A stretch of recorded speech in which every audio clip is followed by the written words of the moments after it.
Y bueno, por supuesto, cuando hablamos de todo lo que está pasando en este momento, ¿cómo no tocar ese tema? La geopolítica energética que ha vuelto a sacudir esa relación entre Estados Unidos y China. El presidente Donald Trump señaló que podría posponer incluso su viaje a Beijing, que está previsto para finales de marzo, mientras Washington intenta presionar a China para que ayude a reabrir el estrecho de Hormuz. Uno de los puntos que sabemos es más críticos para ese suministro mundial de petróleo. Hablamos de un 20% que pasa por ahí.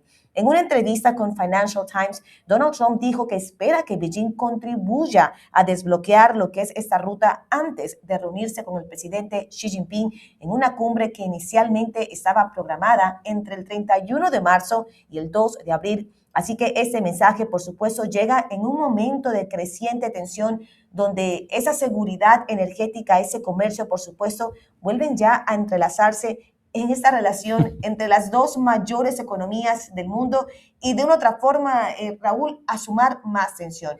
Detrás de esta presión diplomática sabemos que hay un elemento clave, ese papel que juega el petróleo que pasa por Hormuz y todo lo que llega a afectar, a tocar en la economía global. Raúl. Bueno, precisamente, Vanessa, el estrecho de Hormuz es esa arteria energética crucial. Por ahí, pues pasa aproximadamente la quinta parte del petróleo que consume diariamente el mundo, y eso lo convierte obviamente en ese punto estratégico, no solo para lo que viene siendo el Medio Oriente, sino también para toda la economía global. Y el presidente Donald Trump ha argumentado que China depende en gran medida de esa ruta para su suministro energético, sugiriendo que Beijing tiene un fuerte incentivo para ayudar a estabilizar la situación. Sin embargo, hay unos datos muy interesantes. Mira, dice que en realidad no está un poco más matizada.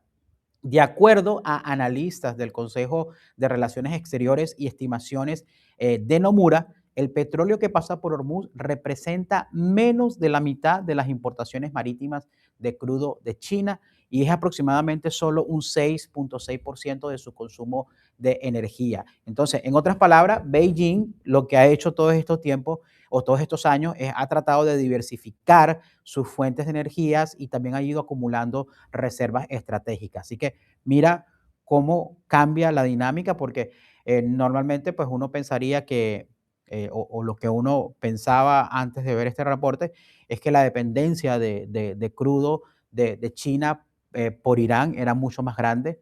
Obviamente también compraba el petróleo venezolano, perdón, pero vemos que no es solamente la única fuente de energía, sino que los chinos se han estado preparando. De repente ya ellos veían que este conflicto venía, de repente ya habían medido un poco lo que pasó en la primera administración de Donald Trump.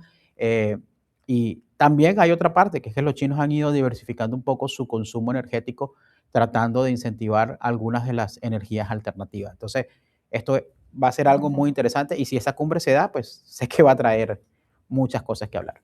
Asimismo, definitivamente China, desde que supo que entraba Donald Trump a su nueva administración, fue preparándose en todo lo que es política comercial. Raúl empezó a diversificar lo que eran sus importaciones, también sus exportaciones. Ahora, todo esto, pues, podemos decirlo, ocurre mientras también vemos que ese tema energético ha vuelto a mezclarse ya con esa política comercial, y vemos incluso cómo la política industrial pues también se está viendo una vez más en conflicto entre ambas potencias, y aquí es bastante clave. Seguimos sumando capas de tensión con China, seguimos escalando la tensión, en cierta manera, Raúl, no desescalándola como en algún momento esperábamos. Bueno, mira, esto es muy interesante, y más tarde vamos a tener, no se despeguen, porque vamos a tener un invitado, Luis Otero, que es especialista precisamente en químicos y en petróleo, y creo que muchas de estas preguntas también se las vamos a hacer a él, porque mira, precisamente justo un poquito antes de esta posible cumbre,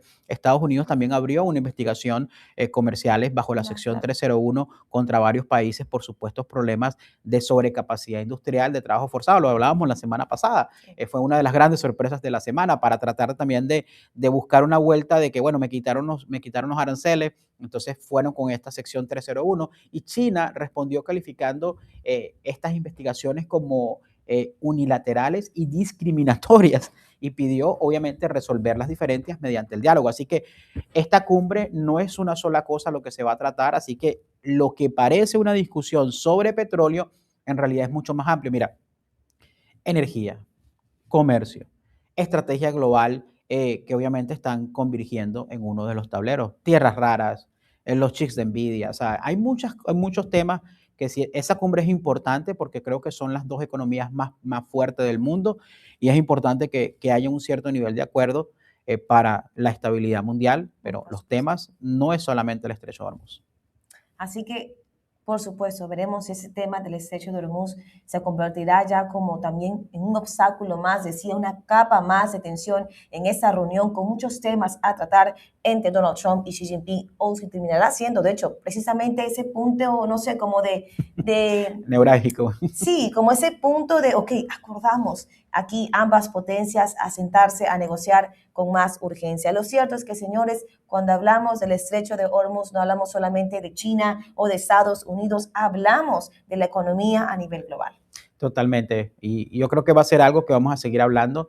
Y obviamente ahorita vamos a ver un poco cómo está ese mercado también del petróleo. Pues vemos que en este momento el petróleo, por lo menos acá estamos viendo el Brent, llegó a estar alrededor de los 103 dólares.